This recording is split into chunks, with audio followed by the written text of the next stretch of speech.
So as a self-appointed anime guru, basically my word is law. I don't make the rules, I simply enforce them. So if I tell you an anime is trash, you have to believe me that it's trash. If I say we have to worship it and put it on a pedestal, we do so. So therefore, my opinion on this TenSura episode is that it holds the single greatest moment of this show today. You think the dramatic deaths and oh my god, our character's gonna pull through? No. The single best moment, and you have to enforce this, my opinion is law, and I'm being super serious, wink wink nudge nudge, is Drunk Rimuru is fantastic, but Raphael, beautiful, hilarious, and it got funnier the longer it went on.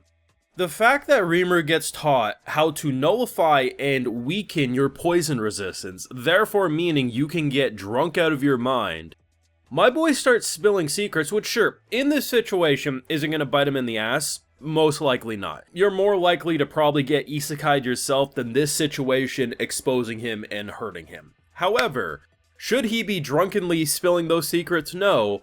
And in very, mom and dad fashion, Raphael says, listen, one, I'm going to sober you up right now. And two, I ain't going to honor this request for some time. Pretty much pointing a gun to him saying, if you want your drunk privileges back, you best show me some improvements and make it up to me. And I'm like,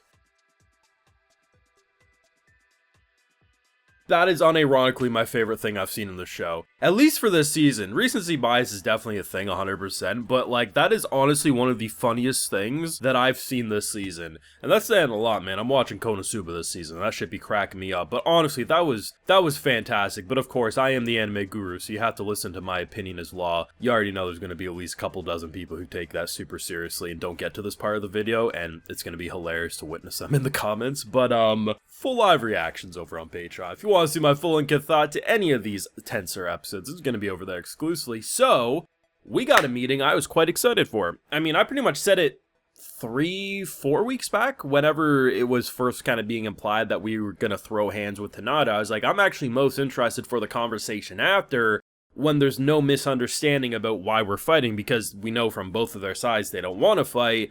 But the manipulation of the message and everything really kind of made everything into this heated situation. So the idea of actually, you know, yeah, do we go back to the most interesting of rooms for the meeting? Not really, but there was quite a bit of different cuts to show different characters and stuff like that. I do think maybe a little more decor, maybe throw some flowers in that room, spice it up. That's all I'm saying. Just, you know, the long table does get a little repetitive. Luckily, the characters in question and, you know, the threatening aura and characters like Veldora, like, having his manga cover up his face because he doesn't want to get his face pummeled in, made for a very entertaining situation. And what we end up getting by the end of this whole exchange is 100 years of, you know, temporary peace. It's not something that's guaranteed to last after that, but, you know, we enter into some agreements that really does put Tempest and Rimuru on top. We're already putting Yam as king, and which then kind of deals with that whole kingdom. Like, are they going to try to stab us in the back? Are they going to try to be manipulative?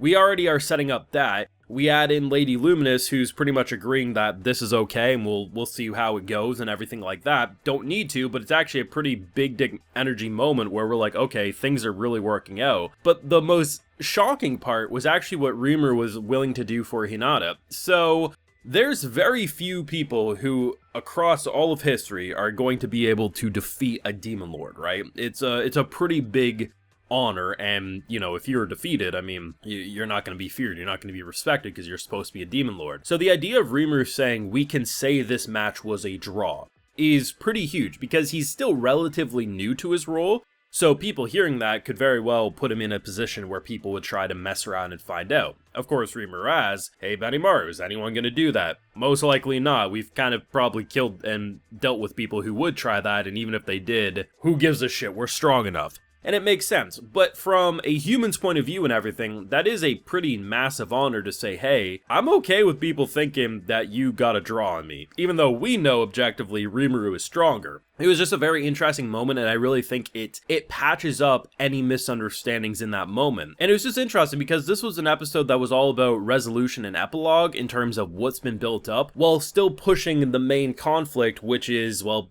this bastard. So we had the 7 douchebags who decided to mess around and find out. The leader of 7 douchebags basically was just puppet manipulation, controlling the head of the... Honestly, they looked like they were one step away from joining the clan. I did not like their designs, and that's probably why I was such a big hater of them to begin with. So I'm just glad we don't have to see their clan-looking designs anymore, because I was not a fan of what they were pulling. But, yes, the main leader is still technically alive because his soul or his mind, whatever, was just in there controlling it, and now he's back to his original body. Though it is kind of funny when Buddy to his right just kind of says, hey, I'm out. I'll send someone else to deal with this, but I'm out. Kind of just a slap to the face, I'm not gonna lie, but yes, that seemingly is going to be our main threat going forward, because it's been our main threat actually up to this point, just in a different coat of paint from what we've understood. So it will be interesting, but it was nice because I love Slime Diaries. I freaking love that. I want another season. I want more. It was such a good show. So anytime we have kind of slice of life bonding moments with characters, it's always nice. And honestly, yeah, seeing Rimuru get drunk out of his mind and actually feeling pretty relaxed, well, should we allow him near the bubbly? Probably not, or at least have him be a little more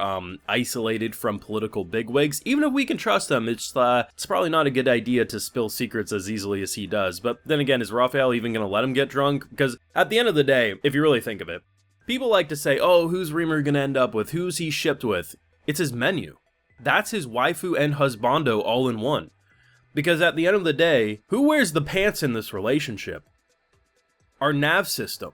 And it gets funnier the longer you think of it. But this was just such a fun episode. It actually felt longer than it was. Not in the way that it felt dragged out, but like, when I looked at the time, I was like, man, like, that, I feel like I'm watching an extra long episode, and I was only like 18 minutes into the runtime. Because between the actual meeting, and then there was, of course, the stuff with the antagonist, and then, of course, we had the resolution with the drunken party, and like, hey, sure you don't want to stay an extra night sort of thing, it's getting late. It just felt like I watched a lot more, not in the way that it was dragged out, but just, I don't know, explaining and thinking of it after seeing it, it doesn't feel like it should all fit in a 20-minute package, but somehow it did. Now, the thing is I feel like we're going to get into a very similar situation that the second season of Tsukimichi had. I enjoyed the first half of that season, but I had my fair few criticisms with it. The second half of it was just peak. And I very much feel like with what they're doing, it feels like the first half of this season in a similar fashion was a lot of setup, a lot of establishing, and the second core of the season is going to get into that peak territory. There was elements of excellence in the first core, and definitely I think Drunk Rimuru is the single best moment of TenSura, fight me. But at the end of the day, yes,